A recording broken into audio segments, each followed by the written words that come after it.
6장 14절부터 23절까지의 말씀을 합독하시겠습니다.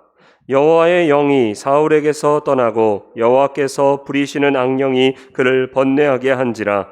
사울의 신하들이 그에게 이르되 보소서, 하나님께서 부리시는 악령이 왕을 번뇌하게 하온즉 원하건대 우리 주께서는 당신 앞에서 모시는 신하들에게 명령하여 수금을 잘 타는 사람을 구하게 하소서. 하나님께서 부리시는 악령이 왕에게 이를 때에 그가 손으로 타면 왕이 나으시리이다 하는지라. 사울이 신하에게 이르되 나를 위하여 잘 타는 사람을 구하여 내게로 데려오라 하니, 소년 중 한 사람이 대답하여 이르되 내가 베들레헴 사람 이새의 아들을 본즉 수금을 탈 줄 알고 용기와 무용과 구변이 있는 준수한 자라. 여호와께서 그와 함께 계시더이다 하더라. 사울이 이에 전령들을 이새에게 보내어 이르되 양치는 내 아들 다윗을 내게로 보내라 하매, 이새가 떡과 한 가죽 부대의 포도주와 염소 새끼를 나귀에 실리고 그의 아들 다윗을 시켜 사울에게 보내니, 다윗이 사울에게 이르러 그 앞에 모셔 서매 사울이 그를 크게 사랑하여 자기의 무기를 드는 자로 삼고, 또 사울이 이새에게 사람을 보내어 이르되 원하건대 다윗을 내 앞에 모셔 서게 하라. 그가 내게 은총을 얻었느니라 하니라. 하나님께서 부리시는 악령이 사울에게 이를 때에 다윗이 수금을 들고 와서 손으로 탄즉 사울이 상쾌하여 낫고 악령이 그에게서 떠나더라. 아멘. 이 시간 최화용 담임 목사님께서 하나님은 사울도 사랑하셨다라는 말씀의 제목으로 하나님의 말씀 선포해 주시겠습니다. 오늘 하나님 말씀 사무엘상 16장 14절에서 23절의 말씀으로 하나님은 사울도 사랑하셨다라는 제목으로 말씀의 을 나누고 우리가 기도하기 원합니다. 지금은 사순절 기간입니다. 2월 17일 수요일부터 4월 3일 토요일까지가 바로 올해 사순절 기간이죠.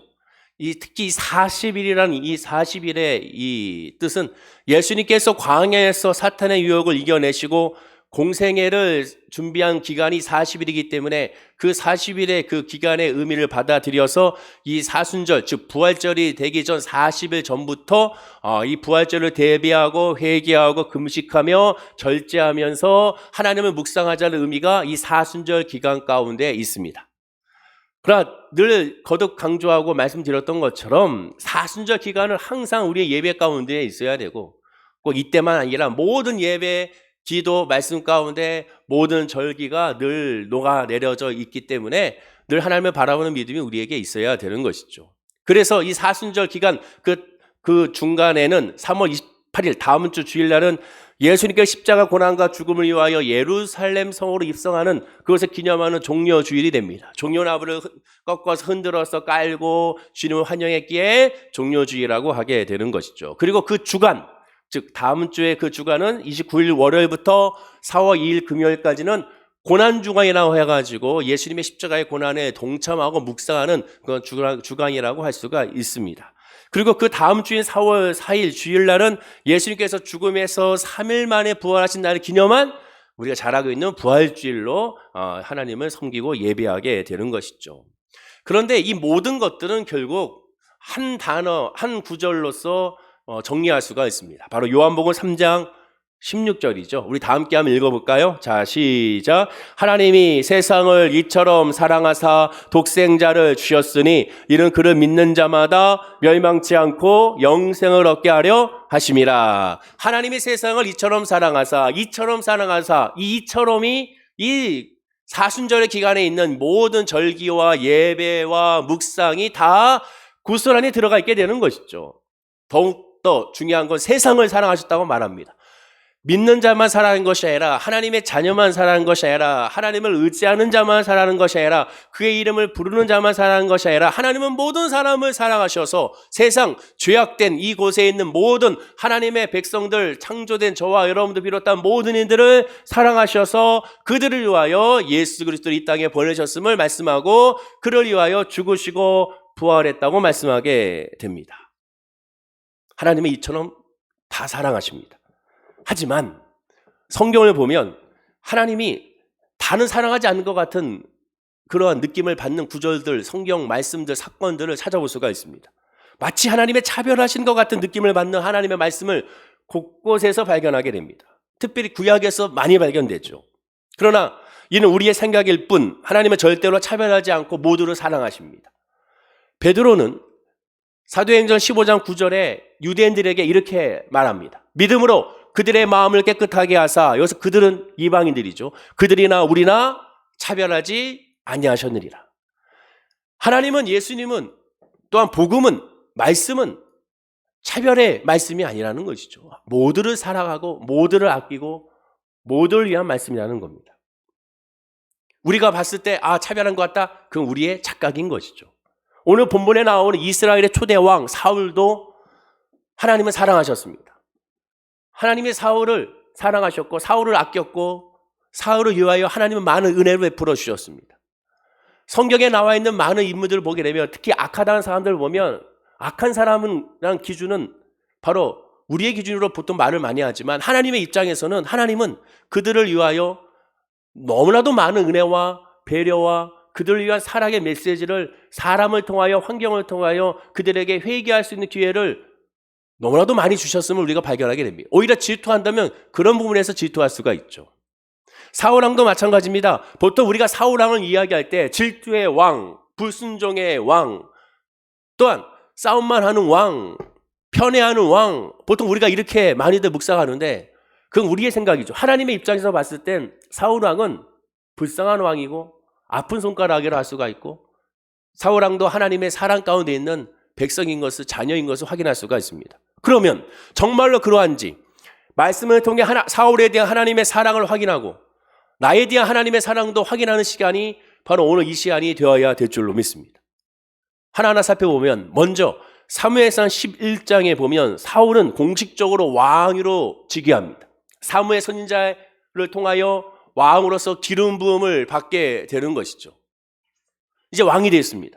그러나 사울왕은 사무엘상 13장에서 왕위에 오른 지 2년째가 됐을 때, 만 1년이 되었을 때부터 문제가 발생하기 시작합니다. 블레셋과의 전투를 앞에 두고 사무엘 선지자가 올 때까지 7일을 기다리라는 말씀을 듣지 않고, 즉 기다리지 않고 백성들의 원성, 백성들의 두려움, 백성들의 그러한 조급함, 그 모습으로 말미암아 기다리지 않고 스스로 하나님께 제사를 드리는, 하나님의 말씀에 불순종하는 모습을 보이게 되죠.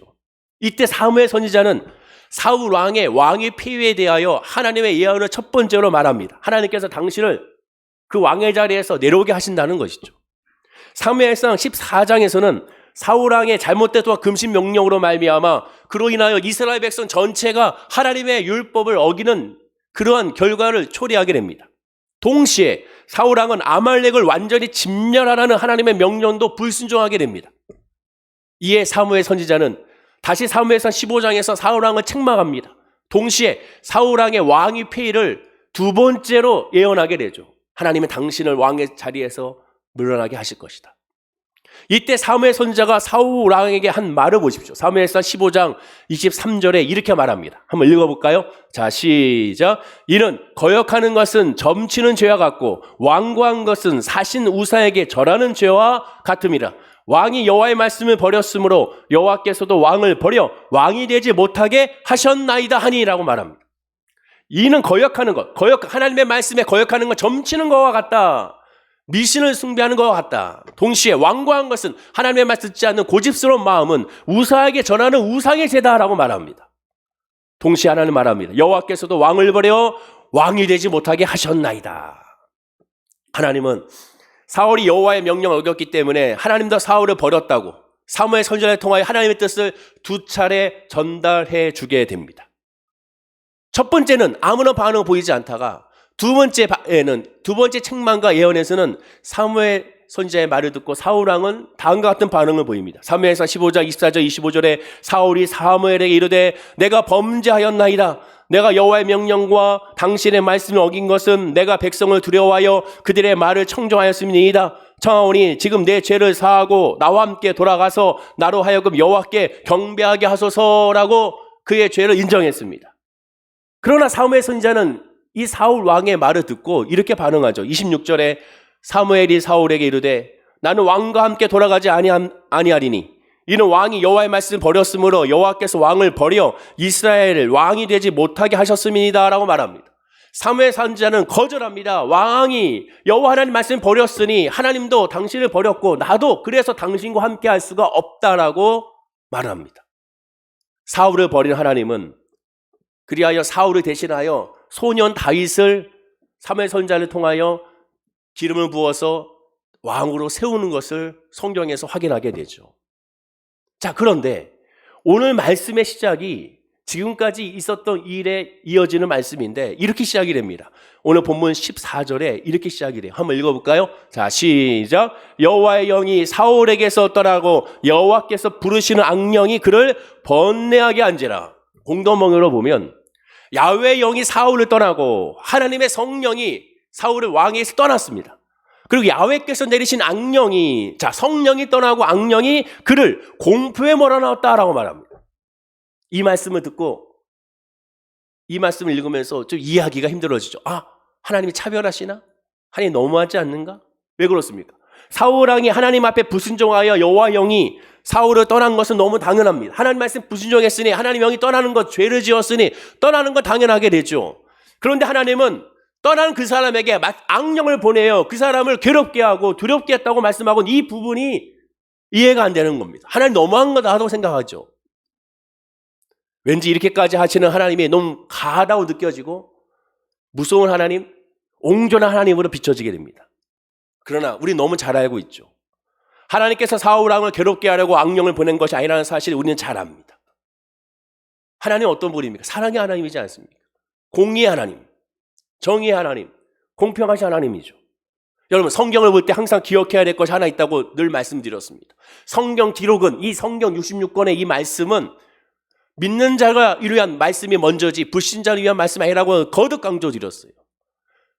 불신자들이 이 성경을 봤을 때의 반응은 뭡니까? 이건 말도 안 돼. 이걸 어떻게 믿어? 이건 전설이야.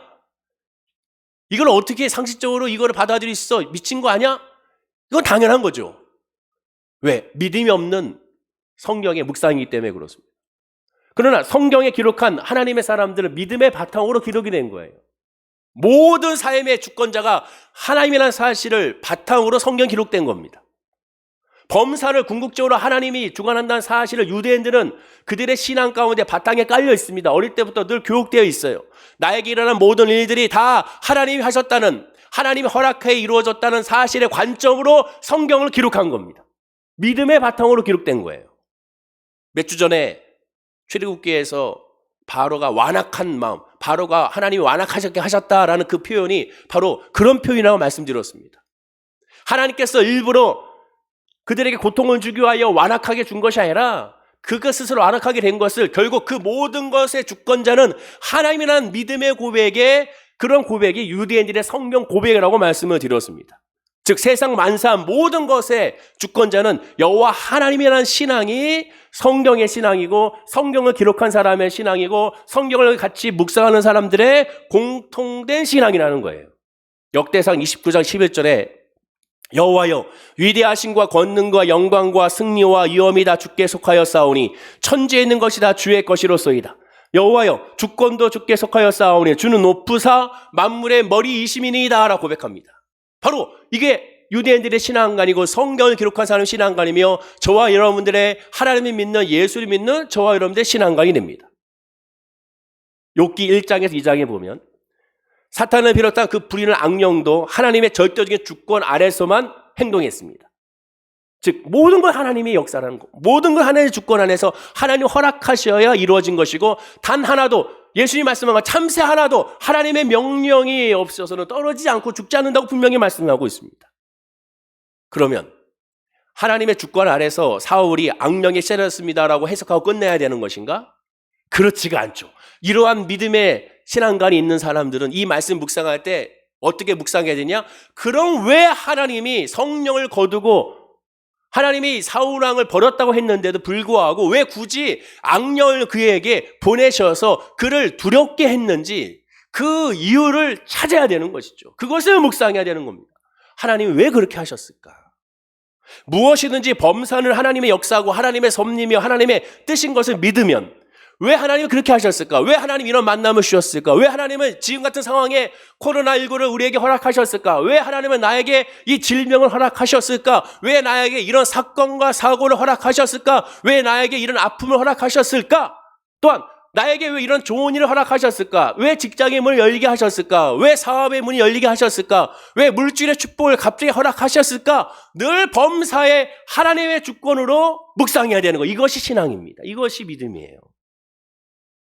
하나님께서 사울이 악시로로 말미암아 범죄하도록 하신 그 이유가 무엇인지를 묵상하게 됩니다. 그럼 뭘까요?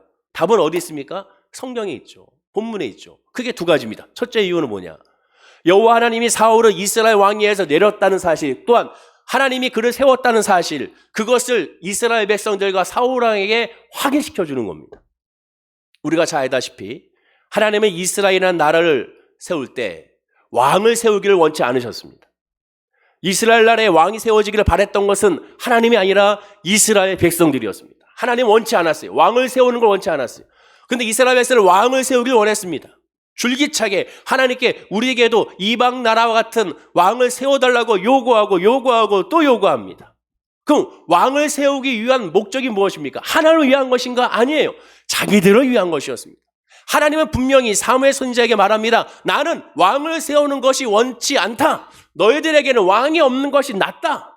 내가 왕이다라고 분명히 하나님 말씀하셨습니다. 그러면 하나님의 뜻이 왕을 세우는 것이 아니면 알겠습니다. 아멘 해야 되는데 이들은 아닙니다. 우리에게도 이방 나라와 같은 왕을 달라고 요구합니다. 무슨 뜻입니까? 하나님을 위한 것이 아니라 자기를 위한 것이죠. 십계명이 뭡니까? 십계명에서 핵심의 우상이 뭐예요? 자기를 위하여 우상을 섬기지 말고 자기를 위하여 우상을 만들지 말라고 합니다. 그것이 우상의 핵심이에요. 우상은 어떠한 형상이 먼저가 아니라 나의 만족, 나의 위로, 나의 기쁨, 나의 즐거움, 나의 이익을 위하여 행하는 하나님 외의 모든 것이 다 우상입니다. 그래서 우상의 시작은 나 자신이라고 할 수가 있게 되는 것이죠. 왕을 세우는 이유는 하나님을 위한 것이 아니라 결국 자신들을 위한 겁니다. 즉 전쟁을 치를 왕이 필요했습니다. 열방의 나라와 이방의 나라 어깨를 나란히 하여 그들과 같이 그럴싸한 모습의 국가를 세우기 원했습니다. 다른 나라와 비교하고 있죠. 자 보십시오. 사무엘상 8장 5절에 그렇게 말합니다. 그에게 이르되 보소서 당신은 늙고 당신의 아들은 당신의 행위를 따르지 아니하니. 사무엘 선지자입니다. 사무엘 선지자에게 말하는 거예요. 당신이라는 것은 모든 나라와 같이 우리에게 왕을 세워 우리를 다스리게 하소서 한지라. 모든 나라와 같이 우리에게 왕을 세워 우리를 다스리게 하소서. 모든 나라와 같이 다른 나라와 비교하여 자신의 요구 조건을 지금 구하고 있습니다. 하나님의 사람은 다른 사람과 다른 환경을 구하고 그걸 바라보고 나에게도 적어주세요. 나가도 저렇게 해주세요. 그게 아닙니다. 하나님 중심이죠. 뭐든지. 하나님은 사무엘 선지자를 통하여 그들의 요구 조건에 반대 의사를 분명히 했습니다. 자 읽어드릴게요. 사무엘상 8장 7절과 9절에 여호와께서 사무엘에게 이르시되 백성이 내게 한 말을 다 들으라. 이는 그들이 너를 버림이 아니요 나를 버려 자기들의 왕이 되지 못하게 함이니라. 하나님은 말합니다. 그들이 나를 버린 것이다. 왕을 세우는 것에 대하여 버렸다고 표현합니다. 왜? 그들의 중심은 하나님이 아니라 왕, 사람 중심으로 바뀌었기 때문에 그것이 우상 숭배라고 말씀을 드렸습니다. 그리고 이어져서 말합니다. 내가 그들을 애굽에서 인도해낸 날부터 오늘까지 그들이 모든 행사로 나를 버리고 다른 신들을 섬긴 같이 내게도 그리하는도다. 왕을 세워달라고 했는데 그 왕을 세워달라는 것이 지금 하나님 뭐라고 말합니까? 다른 신이라고 말하고 있습니다. 그러므로 그들의 말을 듣되 너는 그들에게 엄히 경고하고 그들을 다스릴 왕의 제도를 가르치라. 하나님은 그들이 너를 버림이 아니다. 나를 버렸다라고 분명히 말씀하고 있습니다. 하나님의 계속된 말씀 보십시오. 자, 이제 8장에서 지나서 9장, 10장, 11장까지 계속 그들이 요구하고 12장에서 또 하나님은 말합니다. 12절에 너희가 암몬 자손의 왕 나하스가 너희를 치러옴을 보고 너희의 하나님 여호와께서는 너희의 왕이 되심에도 불구하고 너희가 내게 이르기를 아니라 우리를 다스릴 왕이 있어 하겠다 하였도다라고 말합니다. 줄기차게 이스라엘 백성은 왕을 요구하고 있습니다. 하나님은 정확하게 그들의 마음 중심을 아시죠. 암몬 자손의 왕 나하스가 너희를 치러옴을 보고 너희 하나님 여호와께서도 너희의 왕이 되심에도 불구하고 이미 하나님이 너희들의 왕인데 우리의 왕인데 하나님보다 눈에 보이는 있어 보이는 남에게 보여주고 싶은 자랑하고 싶은 내세우고 싶은 그러한 왕을 세워달라는 겁니다. 그러니 말하죠. 너희가 내게 이르기를 아니라 우리를 다스릴 왕이 있어야 하겠다. 하나님은 줄기차게 왕이 어떠한 패단이 있고 왕이 세워지면 너희들 어떠한 아픔이 있는지를 구구절절하게 설명해 주셨습니다. 이어진 13절 15절에 이제 너희가 구한 왕 너희가 택한 왕을 보라. 자, 이 구절 중요하죠. 너희가 구한 왕 너희가 택한 왕을 보라. 하나님이 구하고 하나님이 택한 왕이 아니에요. 너희들이 구한 왕 너희들이 택한 왕을 보라. 여호와께서 너희 위에 왕을 세우셨느니라. 너희가 만일 여호와를 경외하여 그를 섬기며 그의 목소리를 듣고 여호와의 명령을 거역하지 아니하며 또 너희와 너희를 다스리는 왕인 너희 하나님 여호와를 따르면 좋겠지만은 너희가 만일 여호와의 목소리를 듣지 아니하고 여호와의 명령을 거역하면 여호와의 손이 너희의 조상들을 친 것 같이 너희를 치실 것이라. 제가 늘 강조하죠. 성경을 읽을 때 반복적인 단어를 주목하라. 왜? 그것이 하나님께서 말씀하고자 하는 핵심이기 때문에. 지금 이 짧은 구절에 계속 반복하는 건 뭐예요? 여호와를 경외하고 여호와의 명령을 거역하지 아니하여 여호와를 따르면 좋겠지만은 여호와의 명령을 거역하면 뭐의 얘기입니까? 너희가 구한 왕 너희가 택한 왕을 보라. 핵심은 너희를 다스릴 왕이 너희 하나님 여호와를 따르면 좋겠지만은 즉 하나님의 관심은 나에게 순종하느냐 순종하지 않느냐, 하나님을 섬기느냐 하나님을 섬기지 않느냐, 하나님의 말씀으로 살아가느냐 하나님의 말씀으로 살아가지 않느냐, 하나님은 이것만 걱정하고 있습니다. 그런데 이스라엘 백성들의 걱정은 뭐예요? 하나님의 말씀에 순종하냐 순종하냐 이건 아닙니다. 그들의 걱정은 남한테 어떻게 보이냐라는 거예요. 이 나라가 다른 나라에게 어떻게 보이냐라는 거예요. 그러니 우리도 저들과 같이 우리도 왕을 세워서 왕을 앞세워서 나가자는 거죠. 그들의 목적은 하나님이 아니라 전쟁, 하나님이 아니라 보여지는 거, 하나님이 아니라 많은 사람들이 자랑하고 싶은 거, 여기에 집중하고 있습니다. 이것이 인간의 죄악이죠. 하나님의 관심은 하나님의 순종에 있습니다. 마찬가지예요. 오늘도 마찬가지예요. 하나님이 우리에게 문제와 아픔과 질병을 주십니다. 그러면 하나님의 관심은 어디 있어요? 내가 그때 하나님을 순종하느냐 순종하지 않느냐, 하나님을 바라보느냐 바라보지 않느냐. 문제가 있어 하나님을 바라보느냐 바라보지 않느냐, 아파 하나님을 바라보느냐 바라보지 않느냐, 잘 되고 있습니까? 그러면 하나님을 바라보느냐 바라보지 않느냐. 하나님의 관심은 여기 있는 거예요. 거기에 다른 것이 있는 것이 아니면 인간의 관심은 와 누가 잘 됐대, 좋겠다 부럽다. 사람의 관심은 거기 있죠. 하나님의 관심은 근데 그 사람이 하나님을 의지해? 나를 바라보고 있느냐? 끝까지 나를 의지하고 있느냐? 나에게 감사하고 있느냐? 나를 엎드리고 있느냐? 질병에 신음하고 있는가? 그러면 나를 바라보고 있느냐? 나를 바라보고 있지 않느냐? 하나님의 관심이 여기 있습니다. 성경을 보십시오. 하나님의 관심은 다른 것이 있지 않습니다. 영혼이 잘 되는 것만 관심이 있어요. 왜? 영혼이 잘 되면 범사가 잘 되고 강간한 건 따라올 수밖에 없기 때문에 그렇습니다. 하나님의 관심은 하나님 나를 바라보느냐 여기밖에 없어요. 우리가 착각해서 안 될 것은 사울 왕을 하나님께서 사무엘에서 이제 기름을 부어서 하나님의 택했다고 생각하지만 아닙니다. 하나님은 분명히 말씀하셨습니다. 너희를 택한 너희의 왕을 봐. 너희들 위해서 내가 세웠으나 하나님이 원하시는 거 아니라고 줄기차게 말했습니다. 알다시피 하나님의 계획은 이스라엘을 하나님의 나라로 하나님의 섬기는 신정국가로 세우는 것이었어요. 그래서 사무엘 선지자로 사무엘 8장에서 왕정 제도의 단점들을 쭉 나열하면서 이스라엘 백성들의 마음을 바꾸기를 원하셨습니다. 그러나 그들은 끈질기게 요구해서 결국 하나님은 마지못해 허락해 준 것이죠. 그리고 이제 사울이 왕이 되었습니다. 처음 1년 동안은 잘했어요. 전쟁도 잘하고 하나님의 말씀도 순종했습니다. 그런데 문제가 발생하죠. 어디? 너희를 다스리는 왕이 너희 하나님 여호와를 따르면 좋겠지만은 하나님의 말씀에 순종하지 않기 시작합니다.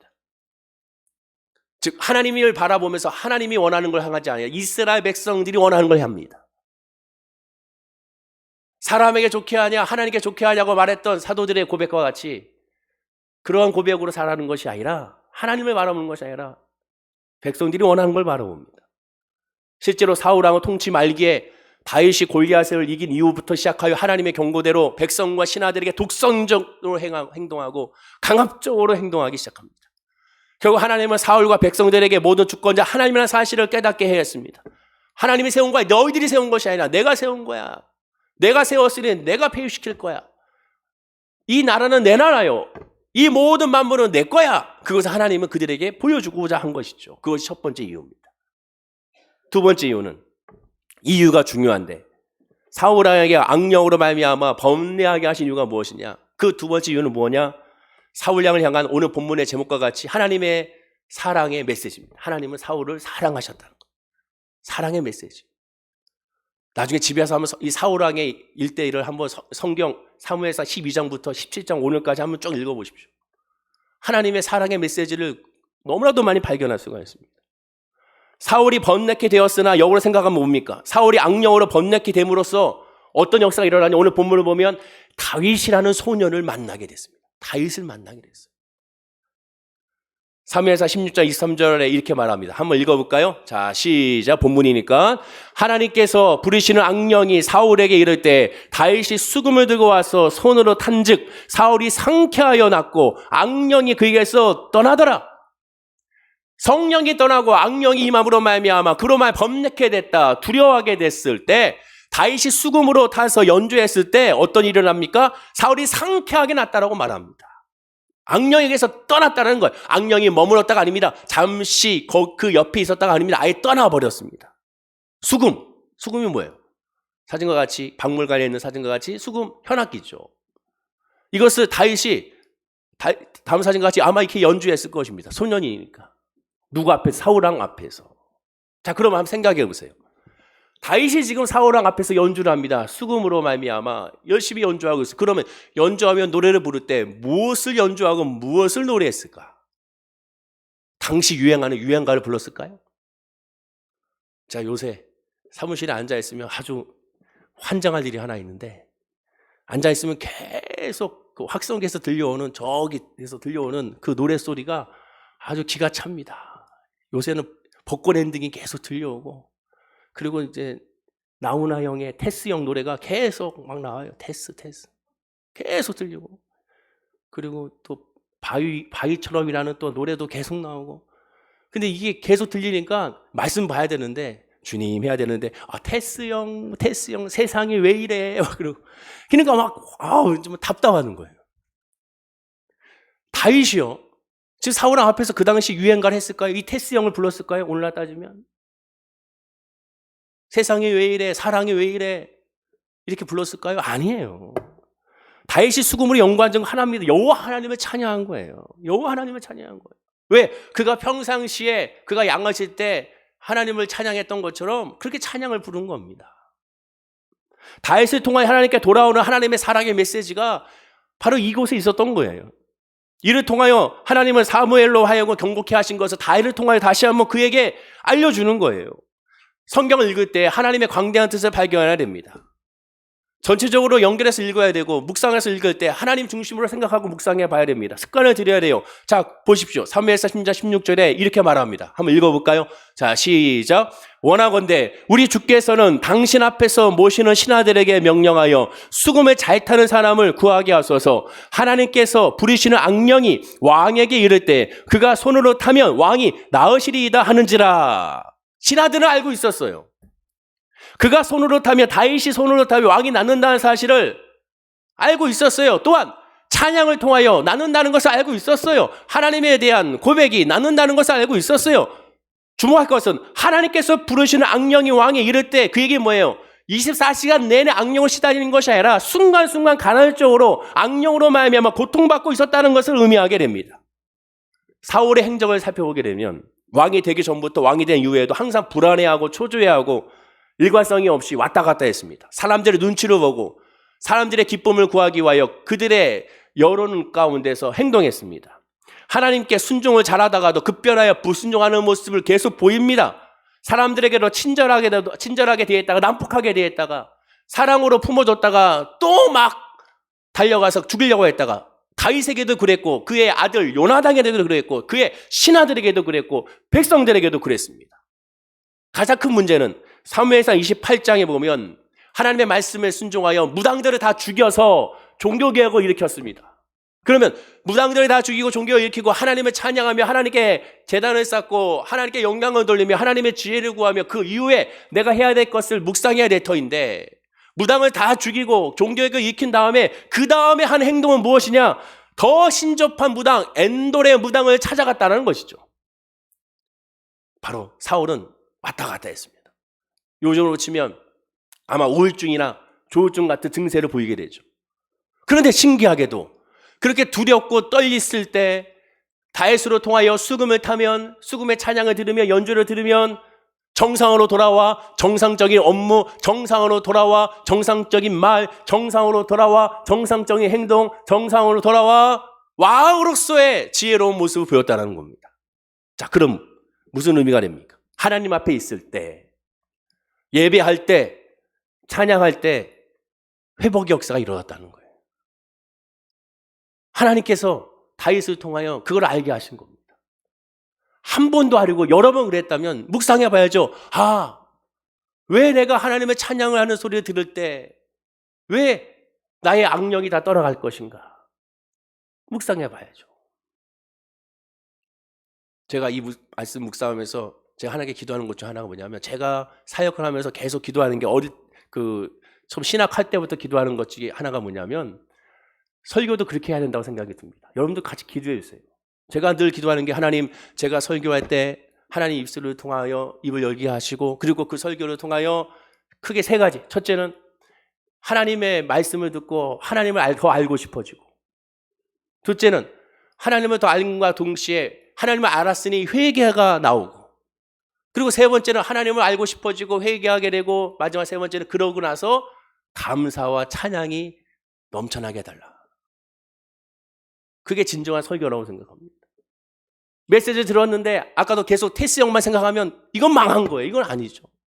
오늘 설교 듣고 테스 형 그 노래가 뭐야 한번 찾아봐야지. 그러면 큰일 나는 거예요. 하나님의 메시지 듣고 하나님을 찾아야 되고, 하나님을 알고 싶고 하나님의 은혜를 찾고 싶은 것이 돼야 되는 것이고, 다윗을 통하여 하나님은 사울에게 그것을 전달했는데 사울은 그걸 받지 못했어요. 음악적인 치료가 그에게 임했습니다. 오늘날도 마찬가지예요. 심리치료 기법 중에 음악치료 기법이 있습니다. 제가 호스피스 사역을 3년 동안 했을 때도 호스피스 그 사역 가운데 음악치료라는 부분이 크게 차지했어요. 일주일에 2번씩 음악치료가 있었습니다. 이렇게 환자들 모아놓고 찬양으로 음악을 하고 율동으로 치료하는 그런 과정이 있습니다. 이런 음악치료 기법이 워낙 좋다 보니까 아예 대학에서는 따로 음악치료학과라는 학과가 따로 개설될 정도로 이 음악치료가 많이 활성화가 되고 있습니다. 오늘 본문의 다윗은 마치 음악치료 이상의 성령의 영적 치료를 사울 왕에게 다윗을 통하여 행하고 있는 겁니다. 한 번도 아니고 여러 번 반복적 효과가 났다면 사울 왕은 깊게 묵상해 봐야죠. 하나님 앞에 있을 때 회복과 평안함이 있다는 사실을 깨달았고, 그러면 이런 놀라운 효과가 있다면 하나님 앞에 있구나. 그럼 내가 하나님 앞에 와야겠구나. 하나님 앞에 엎드려야겠구나. 하나님을 의지해야겠구나. 하나님을 찾아야겠구나. 하나님 앞에 내가 떠나지 말아야겠구나는 그런 고백이 있어야 되는 겁니다. 성경을 보면 사울도 모르지는 않았어요. 사울이 수금 잘 타는 자를 찾아보라고 하니까 곧바로 신하 한 명이 다윗을 추천한 말을 보십시오.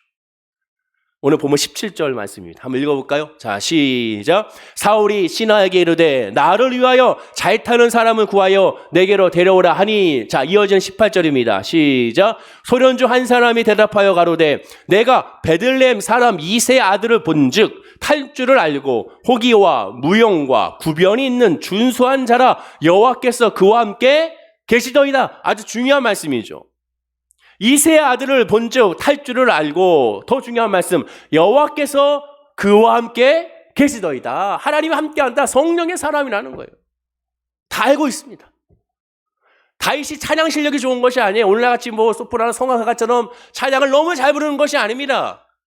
성령의 사람으로서 그 찬양을 들을 때 하나님을 발견하고 하나님의 은혜를 발견하고 하나님 앞에 엎드려지며 그 찬양을 들을 때, 그 연주를 들을 때 살아계신 하나님의 중심으로 바뀌는 것을 의미하게 됩니다. 그래서 실제로 다윗이 와서 수금을 잘 탈 때마다 악신이 떠나갔고 사울의 정신이 정상으로 돌아왔던 것이죠. 그런데요, 더 놀라운 것이 있습니다. 오늘 본문의 말씀이 14절부터인데 16장 14절 바로 앞에 보십시오. 16장 1절부터 13절에 무슨 말씀이, 어떠한 일이 기록되어 있는지. 16장 1절과 13절에 보면 하나님께서 사울을 버려 이스라엘 왕이 되지 못하게 하셨으니 사무엘 선지자는 베들레헴 이새에게로 가서 그의 아들들을 성결하게 하고 제사를 청한 후에 내가 택한 자에게 기름을 부으라고 명령합니다. 바로 그때 이새의 막내 아들 다윗이 기름 부음을 받게 되죠. 그리고 오늘 본문으로 이어집니다. 무슨 뜻입니까? 다윗이 하나님의 기름을 부음 받은 이후에 첫 공식적인 사역이 사울 왕 앞에서 여호와 하나님을 찬양함으로 그의 악령이 떠나게 하는 역사를 나타냈다는 거예요. 그럼 무슨 뜻이 됩니까? 하나님이 사울을 버린 겁니까? 버린 것이 아니죠. 버렸으면 이렇게 하지 않습니다. 내가 사울을 버렸다 2번을 말했습니다. 그럼 버렸으면 정말 더 이상 관심도 없어요. 여러분, 정말 싫은 사람이 여러분에게 계속 전화를 한다고 칩시다. 정말 싫은 사람이 여러분에게 계속 카톡을 보내요. 그럼 여러분 그분한테 전화해가지고 나 당신 싫으니 나한테 전화하지 마세요. 그럽니까? 아예 그 말도 아니에요. 정말 싫으면 아예 그냥 차단해버려요. 문자 차단, 카톡 차단, 전화 차단 다 차단해버립니다. 말도 안 해요. 여러분 만약에 스팸 문자들 많이 오잖아요. 그러면 이제 문자가 왔습니다. 네, 어디 신용정보입니다. 네, 돈 빌려드릴게요. 대출 문자. 거기에 직접 다시 전화해가지고 저 필요 없으니까 앞으로 이거 전화하지 마세요 합니까? 아예 그냥 어떻게 해요? 스팸 문자, 스팸 전화로 차단해버리는 것이죠. 정말 싫으면 그렇게 하지도 않습니다. 하나님은요, 성경에서 내가 버렸다, 내가 미워한다 하지만 정말 그렇게 안 하셨습니다. 왜? 하나님은 사랑의 하나님이기 때문에 기회를 주는 거예요. 악한 왕, 북이스라엘의 가장 악한 왕이 아합 왕이잖아요. 근데 아합 왕을 하나님 어떻게 했습니까? 무려 5번의 기회를 줬어요. 5번에. 신약의 예수님은 가룟 유다를 사랑하셨습니다. 가룟 유다를 위하여 가룟 유다를 5번의 기회를 줬어요. 노골적으로 기회를 줬잖아요. 노골적으로. 이 떡을 받아먹는 자가 나를 팔 것이다. 노골적으로 했어요. 노골적으로 마지막 얘기합니다. 내 일을 해라. 그 말이 뭐예요? 정말 네 일을 하라는 얘기입니까? 그 말 들으면 두려워 떨려서 잘못했습니다. 내 마음에 있는 행동이 드러나면 잘못했습니다. 엎드리게 되는 거예요. 어린 아이들한테 그 마음의 속마음을 그대로 얘기하면 애들 어떻게 못 움직여요? 거기서 바로 회개와 통곡이 일어나게 되죠. 사울은 그것을 행하지 못했습니다. 하나님의 마음을, 그 하나님의 은혜를 저버렸어요. 하나님은 여전히 사울을 사랑하시기 때문에 계속 기다리는 겁니다. 그리고 선지자를 통하여, 다윗을 통하여, 신하들을 통하여, 환경을 통하여 하나님께서 돌아와라 계속 사랑의 메시지를 보내주고 있는 거예요. 아예 대놓고 얘기하지 않습니까? 너를 버렸어. 그럼 어떤 마음이 들어야 돼요? 하나님 나를 버리지 마세요. 그래야죠. 다윗을 보세요. 다윗은 어떤 사람입니까? 똑같아요. 사무엘 선지자가 사울 왕에게 말했던 것처럼 똑같이 나단 선지자가 다윗에게 얘기했습니다. 하나님이 당신을 버렸다. 당신의 후손들을 하나님께서 징계하실 것이다. 그때 다윗은 어떻게 했습니까? 바로 엎드렸잖아요. 하나님, 내가 지금 뭐가 중요해? 왕위가 뭐가 중요해? 지금 이 하는 게 뭐가 중요해? 바로 그 즉시로 금식하며 모든 걸 끊고 하나님 앞에 용서와 구해달라고 시편 51편 보면 구울절절하게 나에게서 성령을 거두지 말아달라고, 구원의 즐거움 회복시켜달라고 하나님께 구하고 간구하고 있지 않습니까? 그 차이예요. 그 차이. 사울은 회개하지 못하고 하나님께 돌아가지 않았습니다. 오히려 다윗을 죽이려고 했고, 정신질환으로 말미암아 아들 요나단과 길보아 산에서 전투 중에 결국 전사하고 말았습니다. 자, 사울 왕의 마지막을 보십시오. 마지막까지도 하나님의 기회를 저버립니다. 사무엘상 31장 2절과 3절에 보면 블레셋 사람들이 사울과 그의 아들들을 추격하여 사울의 아들 요나단과 아비나답과 말기수아를 죽이니라. 세 아들이 다 전사했어요. 사울이 패전함에 활 쏘는 자가 따라잡으니 사울이 그 활 쏘는 자에게 중상을 입은지라. 활을 맞아가지고 이제 죽을 위기에 처했습니다. 곧 죽게 됐어요. 그러면 마지막 순간이 됐습니다. 죽을 위기에 처했으면 여러분은 뭐 해야겠습니까? 마지막 때 이제 죽게 되면 자식도 다 죽었습니다. 그럼 뭐 해야 됩니까? 하나님 용서해달라고, 하나님 나 좀 살려달라고 여호와 하나님의 이름을 부르짖어야죠. 지금 이때면 하나님을 부르짖어요. 하나님의 기름을 부어받은 사람이라면 하나님을 부르짖어야죠. 아버지 하고 외쳐야지. 근데 그가 부르짖긴 부르짖는데 누굴 부르짖는지 아십니까?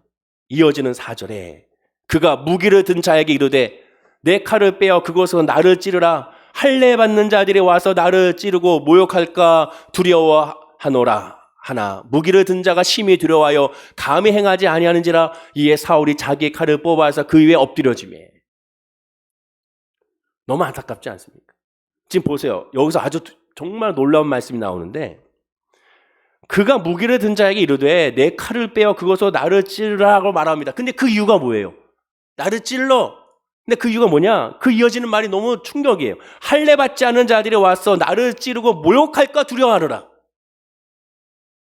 율법으로 말미암아 종교성만 있어. 이 사람은 종교인이지 신앙인이 아니라는 거예요.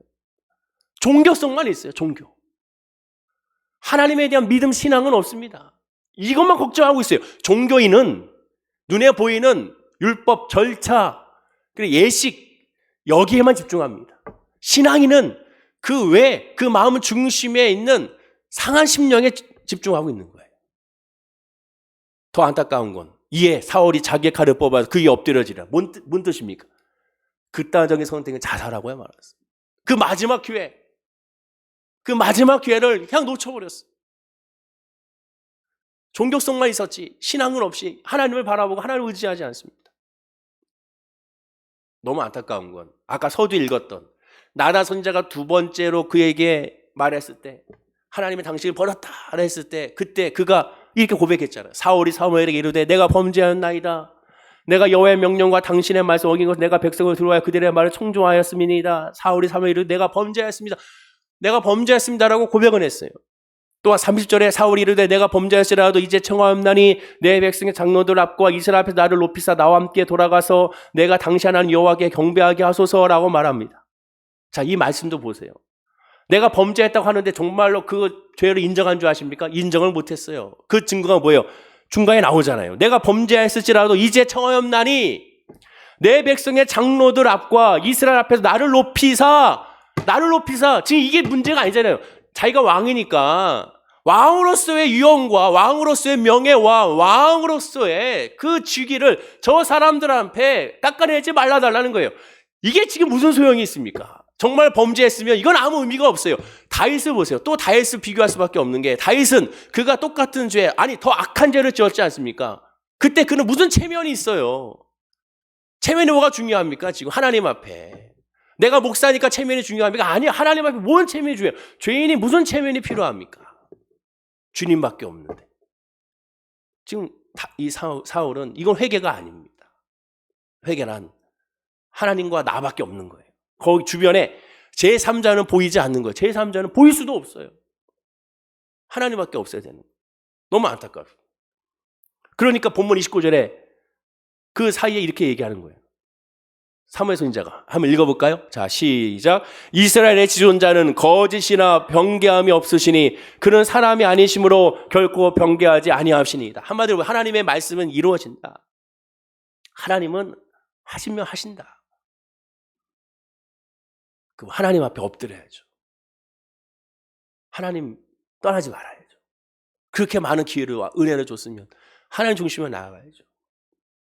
그러면 지금까지 과정을 보면 하나님이 얼마나 사울을 사랑하십니까?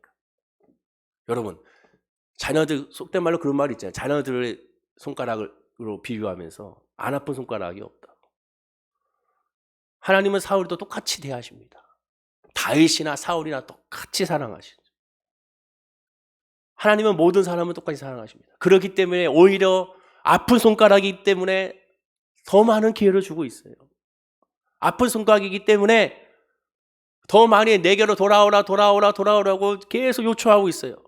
근데 하나님은 강제로 할 수 없어요. 왜? 내가 가야 되기 때문에, 내가 깨달아서 엎드려야 되기 때문에, 우리에게 자유를 줬기 때문에 내가 가야 되기 때문에 그렇습니다.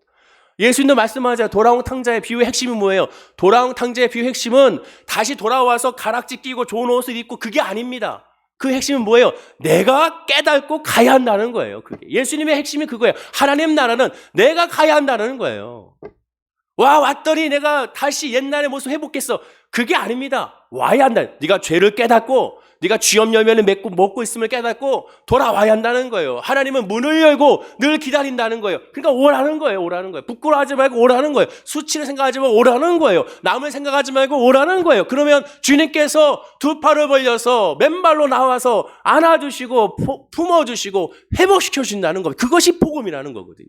사울왕도 이스라엘 백성들, 신하들 생각하지 말고 이게 무슨 말입니까? 하나님께로 돌아와야 되는 거죠. 우리도 마찬가지입니다. 하나님의 그 사랑을 놓치면 안 돼요. 그러니까 성경에 말하죠. 지금이 은혜 받을 때요. 지금이 구원의 날이다. 제가 늘 강조하듯 지금 여러분들 이 예배드리는 이것이 얼마나 큰 은혜요, 얼마나 큰 기쁨이고 얼마나 큰 기적이라는 사실을 기억해야 되고 깨달아야 되는 거예요. 와, 내가 지금 예배드리고 있다니. 이 코로나19에 지금 이렇게 예배드리고 성전에서 예배하고 있다니. 이 코로나19에 내가 이렇게 인터넷으로 예배드리고 있다니. 이걸 기쁘게 여기고 이걸 감사하고 이 기회에 하나님 나에게도 은혜를 주시고 나에게도 말씀을 주시고 나에게도 성령을 달라고 구해야 됩니다. 하나님 요구하시는 것은 거창한 것이 아니에요. 기도할 때 거룩하시고 자비로우시고 무소부지하시며 천지를 창조하시는 그런 기도가 아니라 그냥 우리의 마음을 쏟아내면 됩니다. 한마디도 괜찮아요. 여러분 신령과 진정, 나 하나님 믿고 싶습니다. 나 하나님 알고 싶습니다. 성령이 뭔지를 좀 알게 해주세요. 그 기도 한마디에 하나님의 역사하신다는 거예요. 사울은 아무리 찾아봐도 하나님을 찾지 않습니다. 선지자는 찾았어요. 하나님을 찾지 않습니다. 그 이후에 나왔던 왕들을 히스기야를 보세요. 하나님을 찾았어요. 여호사밧 왕을 보세요. 하나님을 찾았어요. 기름 부음 받은 자잖아요. 그럼 하나님을 당당하게 찾아야죠. 신앙은 그래서 뻔뻔함이라고 말씀을 드렸어요. 예수 믿는 사람은 영적으로 뻔뻔한 사람이에요. 죄인인데 뻔뻔하게 주님 앞에 담대하게 나가는 거예요. 예수 이름으로 나가는 겁니다. 나 죄인이야. 그러니 난 예수가 필요해. 그래, 나 더러워. 나 그러니 예수가 필요해. 그래, 나 이중인격자야. 그러니 나 예수가 필요해. 그래, 나 이기적이야. 그래, 나 좀생이야. 마음 가운데 소심해. 그러니 난 예수가 필요해. 그게 복음입니다. 그게 은혜의 사람의 모습이에요. 사울은 그 기회를 놓쳐버렸습니다. 왜 이 메시지를 하나님은 우리에게 주실까요? 사울이 바로 저와 여러분이라는 거예요. 내가 그렇지 않은가. 하나님은 지금도 우리에게 이런 기회를 주십니다. 사람을 통하여 주세요. 보세요. 사울 왕의 주변에 신하들, 다윗, 요나단, 특히 살아가는 아들 요나단 통하여 얼마나 많은 메시지를 줬습니까? 주변에 있는 환경을 통하여. 오늘도 마찬가지. 지금도 여러분 주변의 환경을 눈을 들어보면 정말 많은 환경과 역사를 통하여 하나님을 깨닫게 하시고 하나님의 은혜를 알길 원하십니다. 근데 우리가 혹시 그거를 그 기회를 다 놓쳐버리고 있지 않은가. 하나님은 사울 왕을 버렸다고 말씀하셨지만 정말 버리지 않았습니다. 계속 돌아오기를 기다리시는 모습을 보게 됩니다. 하나님의 마음을 생각해 보세요. 마지막까지 하나님께 돌아오지 않고 거기서 극단적인 선택으로 마무리할 그때 하나님의 마음은 어땠을까? 한번 생각해 보게 됩니다. 하나님은 저와 여러분을 여전히 기다리고 계십니다. 지금 이 순간 하나님은 여러분의 기도를 듣기를 원하십니다. 아프면 아프다고 기도하시고 속상하면 속상하다고 기도하시고 답답하면 답답하다고 사람이 아닌 하나님께 기도해 보십시오. 하나님께서 역사하시고 인도하시고 위로하시고 치료해 주게 될 줄로 믿습니다. 그 근거가 뭡니까? 아까 서두 읽었던 요한복음 3장 16절입니다. 자, 다시 한번 이 말씀 읽고 마치겠습니다. 시작. 하나님이 세상을 이처럼 사랑하사 독생자를 주셨으니 이는 그를 믿는 자마다 멸망치 않고 영생을 얻게 하려 하심이라. 하나님은 저와 여러분들을 사랑하십니다. 기도하겠습니다. 아버지 하나님 감사합니다. 하나님의 은혜가 우리 모든 성도님들의 믿음 가운데 있게 하여 주옵소서. 하나님의 사랑의 메시지, 그 메시지를 놓치지 아니하게 원합니다. 분별하게 하옵소서. 여호와 하나님을 힘써 알게 하여 주옵소서. 하나님의 신앙으로 말미암아 좌우로나 우로나 치우치지 아니하게 하시고 주의 믿음으로 말미암아 전진해 나아가는 믿음, 성령으로 충만한 믿음으로 말미암아 어떠한 문제와 아픔과 상처에서도 이겨나가는 믿음, 이 코로나19의 환경에서도 감사가 넘쳐나는 믿음이 우리 성도님들의 믿음이 될 수 있도록 붙잡아 주시옵소서. 성령의 목으로 채워주시고 성령의 믿음으로 희망을 간직하게 하시고 성령의 믿음으로 말미암아 감사가 넘쳐날 수 있도록 은혜를 부어 주시옵소서. 감사드리며 예수님의 이름으로 기도드립니다. 아멘.